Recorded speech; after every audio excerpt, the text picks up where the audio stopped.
If a function is a set of steps to do to a number, its inverse is just a different set of steps that undoes everything the original function did. For example, if we had one function f of x that told us to start with a number, subtract 5, and then divide by 2, its inverse function would instead do all the opposite operations in the opposite order. That means that it would start with the same number, multiply it by 2 first, and then add 5. Notice that we use this f to the -1 power notation to indicate an inverse function. Once we have a function and its inverse, we can check to make sure they are inverses by using function composition.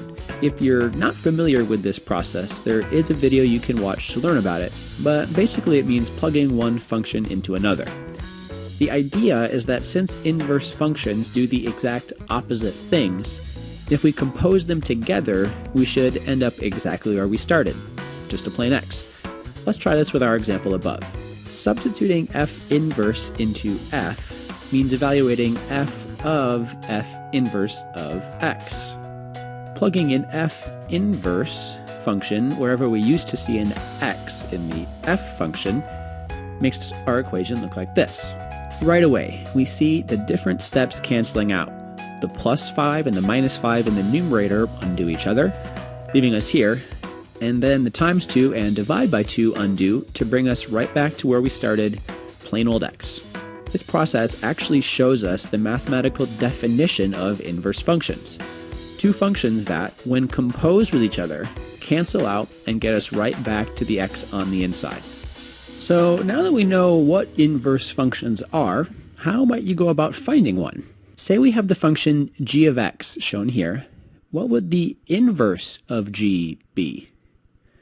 Well, okay, since g of x is really just a different way of saying y, we could rewrite our function like this.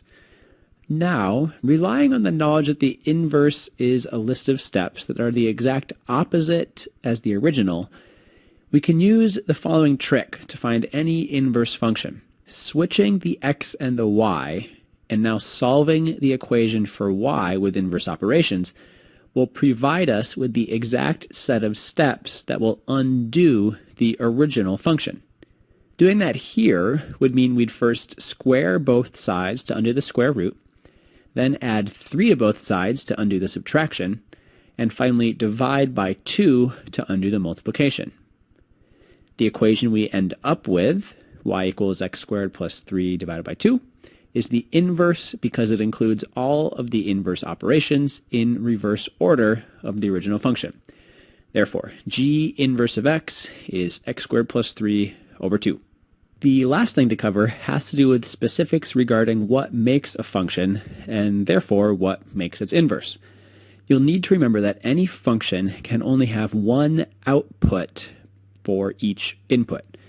One common way to test this is called the vertical line test. By tracing a vertical line across the graph, we can check to see if the relation is indeed a function.